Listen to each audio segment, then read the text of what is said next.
Yu-Gi-Oh! Duel Monsters Season 1, Episode 8 is Everything's Relative, where Mokuba Kaiba enters the Duelist Kingdom mess, steals star chips, and challenges Yugi, because apparently every Kaiba family crisis must be solved through cardboard.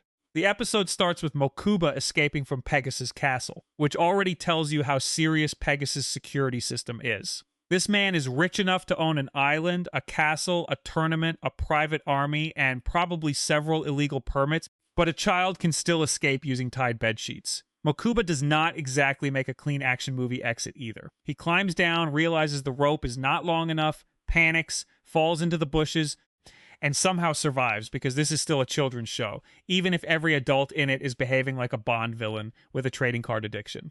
Pegasus hears that Mokuba escaped, but he is not worried. He is sitting around with juice, snacks, and comic books, which is probably meant to make him look eccentric, but mostly makes him look like a billionaire who has never been told no by anyone except his barber. The important part is that Mokuba escaping is not really a failure for Pegasus. It fits into the bigger trap. Pegasus wants Yugi pulled deeper into the game, and Mokuba is useful because he is angry, scared, and connected to Kaiba Corp. In other words, Pegasus is doing what Pegasus always does, taking someone's personal trauma and turning it into tournament mechanics. Meanwhile, Yugi and the group are walking around Duelist Kingdom after the previous Mako duel, and Yugi now has 5 star chips.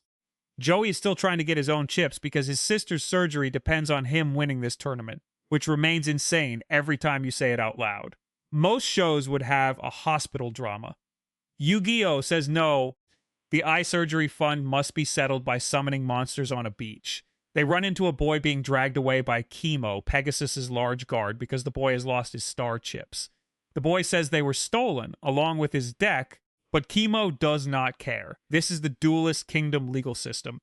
If your property gets stolen, that sounds like a personal problem. Now get on the boat. Yugi and the others realize something is wrong and try to help, but the eliminated duelist is still sent away.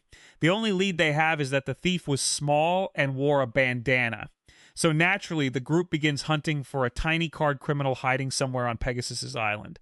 The thief turns out to be Mokuba, and this is where the episode becomes less about dueling and more about how bad things have gotten for the Kaiba brothers. Mokuba is not stealing because he wants to win Duelist Kingdom. He is stealing because he thinks Yugi ruined Sito's life. After Kaiba lost to Yugi, he became shaken in a way Mokuba does not understand. To Mokuba, Seto was the one person who always had control. He was cold, arrogant, brutal, and impossible to embarrass, which in Kaiba language counts as emotional stability.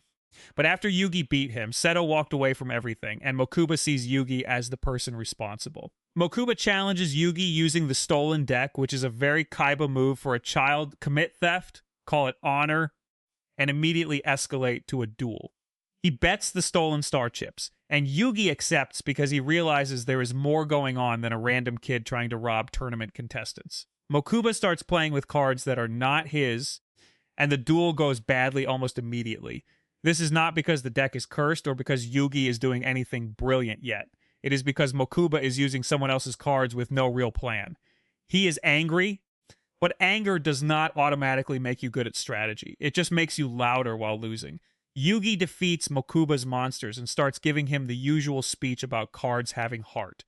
This is classic Yugi. Someone is in the middle of a crime, a corporate takeover, and a hostage situation, and Yugi's first instinct is still to explain the emotional ethics of deck ownership. But the funny part is that he is right. Mokuba is trying to copy Sito's idea of power without understanding anything beneath it. He thinks winning means grabbing stronger tools, stealing chips, and forcing the outcome. He is acting like a smaller, more desperate version of his brother. Once Mokuba reveals who he is, the episode gives the actual reason behind his panic. Pegasus is trying to take over Kaiba Corp while Seto is gone, and Mokuba believes defeating Yugi could stop Pegasus's plan. This is the weird corporate logic of the episode. Kaiba Corp, a giant company, is apparently hanging by a thread because of one boy, one tournament, and one castle-dwelling cartoon aristocrat. The board members are also involved because every corporation in this show is run by people who look like they would sell a child for a parking space. Yugi explains that Kaiba was not destroyed in the duel the way Mokuba thinks. In the show's own strange logic, Yugi says he removed the darkness from Kaiba's heart, and now Kaiba is trying to find himself. Mokuba does not fully know what to do with that, because from his point of view, his brother lost one card game and immediately entered a personal crisis. Which, to be fair, is exactly what happened. But Yugi's point is that Seto has not abandoned him. Mokuba is just being used by Pegasus while he is scared. The episode works because Mokuba is not really a villain here. He is a kid trying to protect his brother and the only family structure he has left, using the terrible methods he learned from that same brother.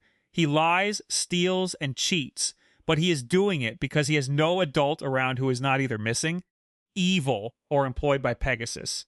In a normal world, someone would call child services. In Duelist Kingdom, Yugi just has to beat him gently with a dragon card until he opens up. Mokuba eventually starts to listen. He realizes Yugi is not the enemy, and that Pegasus is the one manipulating everyone. This is one of the first moments where the show starts turning Kaiba from simple rival into someone with a deeper story around him.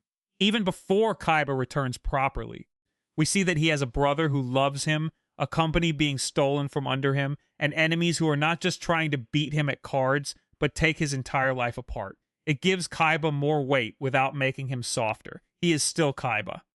He would still insult a hospital patient if their deck was weak.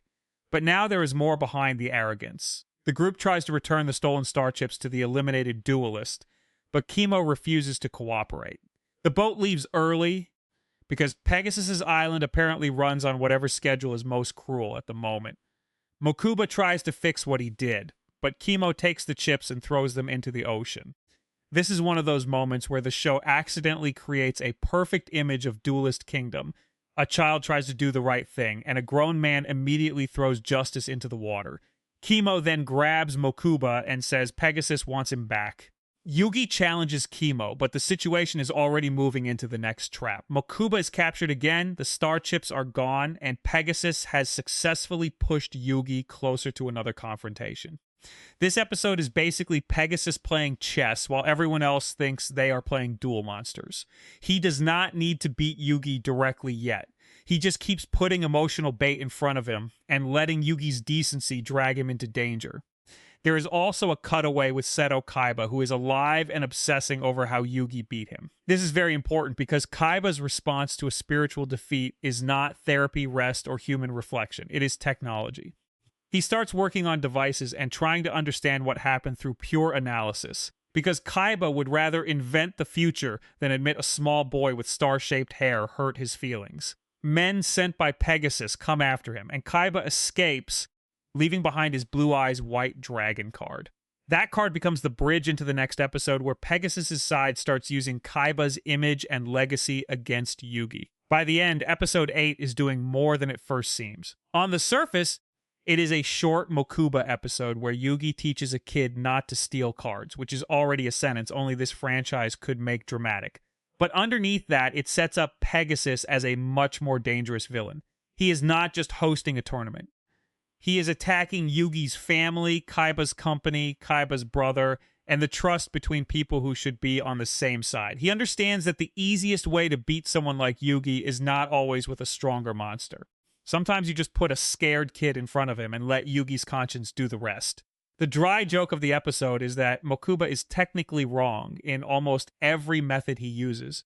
But he is also one of the few people on the island reacting like the situation is actually serious. Pegasus is kidnapping people. Kaiba Corp is being stolen. Contestants are being eliminated because their chips were stolen. Guards are throwing evidence into the ocean. Yugi is trying to solve all of this with friendship and proper deck ownership. And somehow, because this is Yu-Gi-Oh!, that is still the most reasonable plan anyone has.